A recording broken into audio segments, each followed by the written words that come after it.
Photo ये वो जलाने से उससे कुछ मिलने वाला है नहीं, न कोई मतलब है।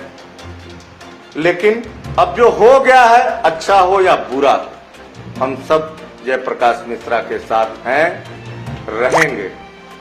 कोई माई का लाल, मैं चैलेंज करता हूं, किसी माई के लाल में वो दम नहीं है जो जयप्रकाश मिश्र की परछाई को भी छू सके।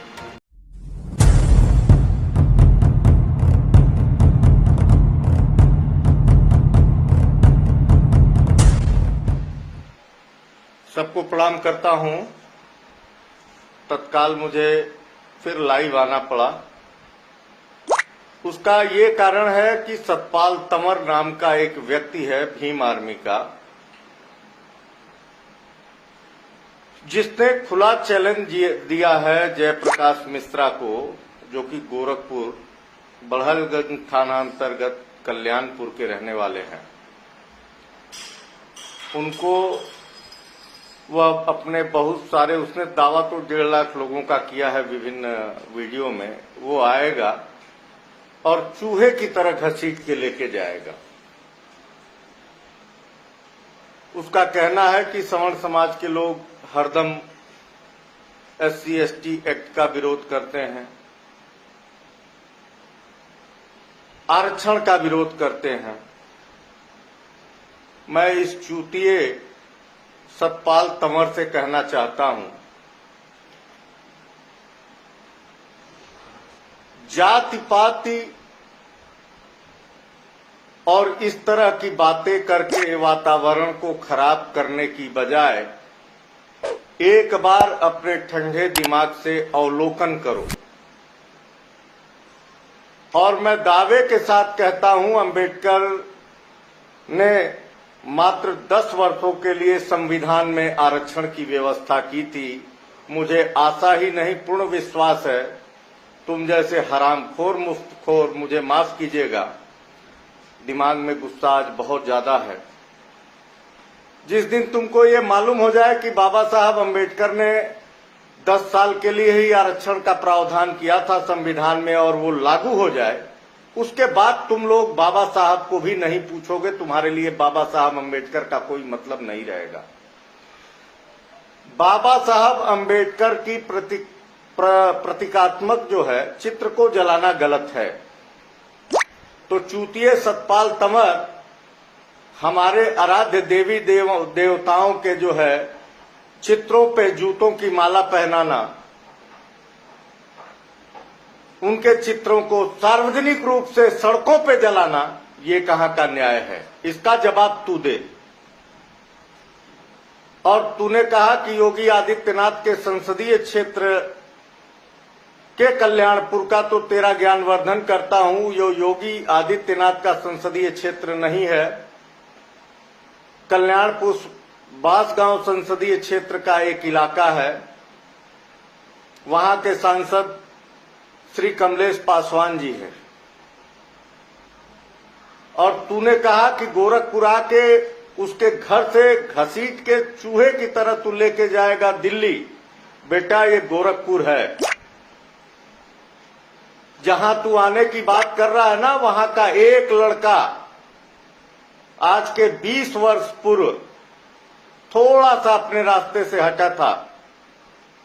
तुमको मालूम है, उत्तर प्रदेश, बिहार, पंजाब, हरियाणा, राजस्थान, बंगाल, महाराष्ट्र समेत कई दलों की पुलिस बल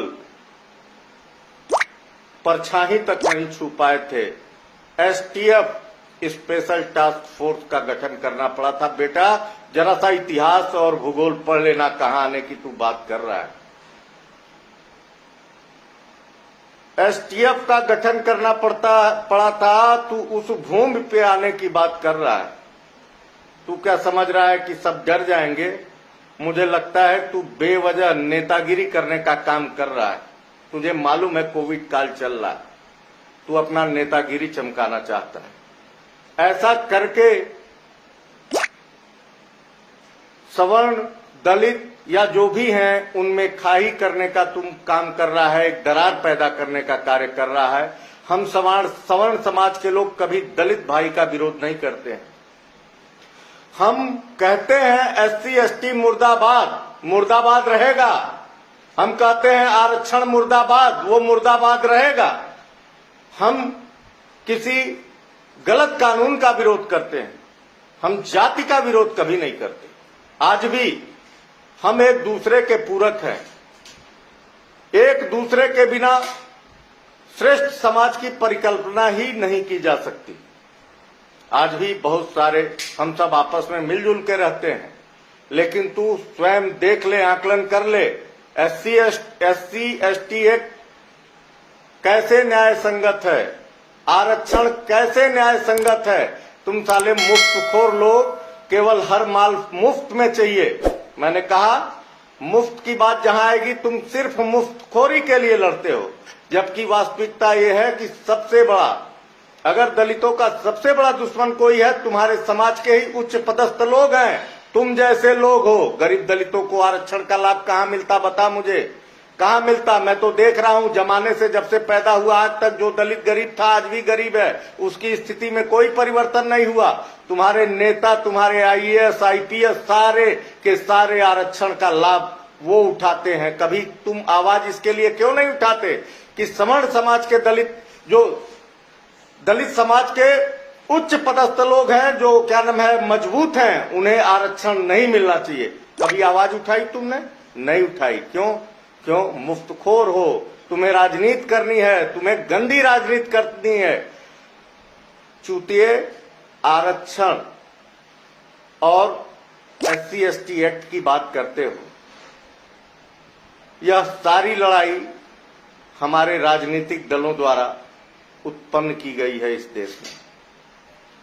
तुम्हें मालूम नहीं? एक बार इन ब्राह्मणों और राजपूतों का भी इतिहास उठा के देखना चाहिए। आजादी की पहली गोली मंगल पांडे ने, पहली आवाज मंगल पांडे ने उठाई। आज राजपूत समाज के लोग, जिनका भारत पे राज था, देश की आजादी के बाद इन्होंने अपना सारी जमीनें, सब कुछ इस देश के नाम कर दिया। एक बार इनके सीने में इन्होंने उफ तक नहीं कहा।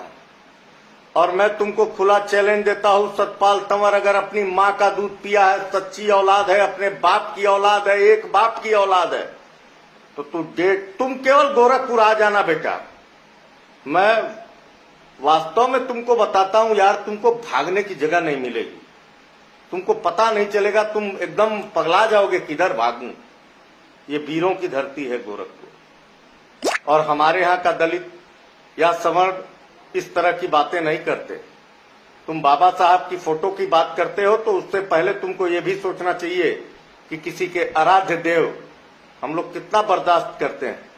और तुमने एक बात और कही, सरकार द्वारा संरक्षण। हमें सरकार द्वारा कोई संरक्षण नहीं मिलता, हमारे समाज को कोई नहीं मिलता। हम लोग जितना भी हैं अपने आप हैं, अपने बलबूते हैं और अपनी क्या नाम है, अपने कर्तव्यों से, अपनी मेहनत से, अपनी निष्ठा के साथ हैं। और आज भी बॉर्डर पे सबसे ज्यादा, बॉर्डर हो या देश के साथ कोई भी बात हो, हम ही खड़े रहते हैं। मुफ्तखोरी छोड़ो, राष्ट्र को मजबूत करो। आज हमारा देश कहां से कहां है, बहुत छोटा सा देश है फ्रांस, और राफेल के लिए हम फ्रांस पे आधारित हैं, उस पे क्या नाम है, निर्भर हैं। हमारे देश में राफेल नहीं बन सकता, नहीं बन सकता। इसलिए नहीं बन सकता, तुम जैसे चूतिए लोग हो, और तुमसे बड़े तो हमारे राजनेता हैं, जिनको इस देश से तो कोई लेना देना नहीं। उन्हें सिर्फ अपनी राजनीति, अपनी कुर्सी, अपनी सीट से लेना देना है, और उससे भी महान हमारे देश की जनता।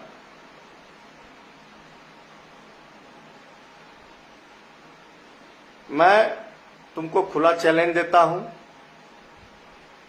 तुम्हारा गोरखपुर में हम स्वागत करेंगे। तुम आ जाओ गोरखपुर। गोरखपुर की धरा से तुम्हारे शरीर में कितने फ्रैक्चर होंगे, जान तो नहीं जाएगी ये वादा करता हूं, लेकिन इतने फ्रैक्चर होंगे कि डॉक्टर भी परेशान हो जाएगा। बहुत बहुत धन्यवाद साथियों। इसका वीडियो सुना मैंने, मेरा दिमाग काफी खराब हो गया, और मैं वादा करता हूं हम सब हाँ, लेकिन एक चीज का मैं विरोध करता हूं कि जो कार्य वो तुच्छ कर रहे हैं हमें नहीं करना चाहिए। हमें किसी की जो है फोटो ये वो जलाने से उससे कुछ मिलने वाला है नहीं, न कोई मतलब है। लेकिन अब जो हो गया है, अच्छा हो या बुरा हो, हम सब जयप्रकाश मिश्रा के साथ हैं, रहेंगे। कोई माई का लाल, मैं चैलेंज करता हूं, किसी माई के लाल में वो दम नहीं है जो जयप्रकाश मिश्र की परछाई को भी छू सके। जय हिंद, जय भारत, जय मां भारती। बहुत बहुत धन्यवाद। और याद रखना, एसटीएफ का गठन क्यों हुआ था? मात्र एक आदमी के वजह से। फिर कहता हूं, ध्यान देना, ये वो भूमि है, तुम यहां आने की बात कर रहे हो, फ्रैक्चर करूंगा। ठीक है, बहुत बहुत धन्यवाद, नमस्कार, आप सबको प्रणाम, शुभ रात्रि।